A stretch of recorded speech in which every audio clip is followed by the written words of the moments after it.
akory za, akory ranandria, akory le, akory lahaly. Salama tompoko. Ny vaovao nisongadina tanatin'ny 420 ora teto Madagasikara avy hatrany ary no aroso anareo. Diasana tsy ve dia raisin'ny Florajoelina toy ny akoho ny vahoaka malagasy ka tolorana fotsim-bary isaka ny mahatsiaro satria efa zatra mitsindroka. Ka isaky ny amory vahoaka dia efa ambara mialoha fa hisy fizarana vary sy menaka ary savony amin'ny fotoana io. Raha tsy izany dia tsy ahavoly olona dia mirehare fa tena mitsindro sy miany vahoaka malagasy mitondra noho ireo fizarana any kely tsy mahavita taona ireo. Andriamatofilo, mahitanao amin'ny masonao roa ireo ve ireo olona zaraina fotsim-bary ireo hoe olona tena osa marefo miaina anaty fahantsahana lalina tokoa? Mahitanao ve ny lamba eny akodiny tsy antitra, tsy tanora ary tsy lahy tsy vavy fa dia miaina anaty fahantsahana tokoa? Mahafantatrao ve Andriamatofilo hoe tamin'ny firy izy ireny no nanomboka ny joro teo? Miandry anao mba azo ilay anjara vary kely sy tsy any ahay miaritra masoandro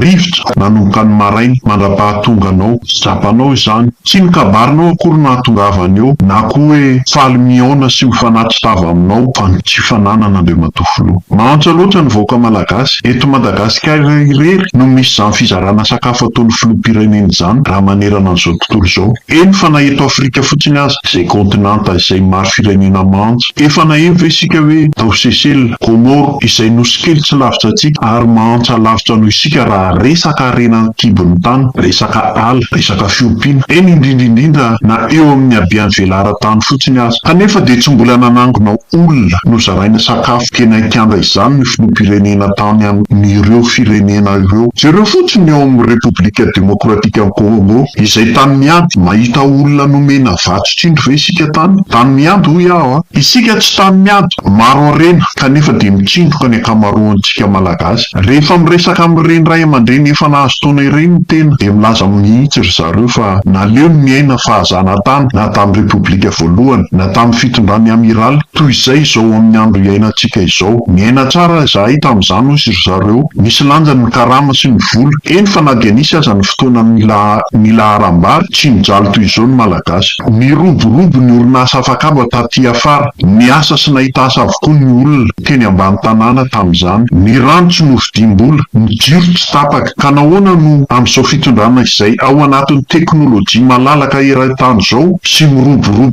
fatsatra no mihembotra any amin'ny gisitra isika malagasy? Mampalahelo, mampanongo tena. Jereo ireny arenantsika ahondran'olona tsokosoko any ivelany ireny, tsy azo ahodina ve izy ireny ka vokarina eto an-toerana ka hananganana orinasa hampiasa malagasy marobe? Dia hitendray isika hoe jereo ny basy de toliara aza asakanantsika malagasy any an-toerana. Tsy atopo, tsy adala ny olona any. Raha mazava ny fitsipon-dalao sy ny vokatsoa azon'ireo vahoaka misitsaka amin'ny vatana izany sy ny fiantsaikany amin'ny tontolo iainana any an-toerana ary ny zavatra ho ataon'ny orinasa hisorohana izany, tsy adala izy ireo. Tsy izany anefa ny zava-misy fa ny mpitondra ao andapa no efa voky mialoha na dia tsy mbola mihodina akory aza ilay orinasa. Ahoana moa ny tsy jivalana ny vahoaka any an-toerana? Dia io efa notambazana vary ary voanemba indray ny mponina any an-toerana hanaiky sy hioby ny mpitondra. Tsy bado akory ny vahoaka malagasy ary efa manomboka tonga saina fa tsy ho abadoana lavo izao. Tsy tsindroka ny fotsim-bary atsipona roa intsony eny an-kiandra fa hihinana kosa ny atsembohan'ny tavany sy ny haren'ny fireneny tsara tatana. Izay indray no azo atolotra antsika androany.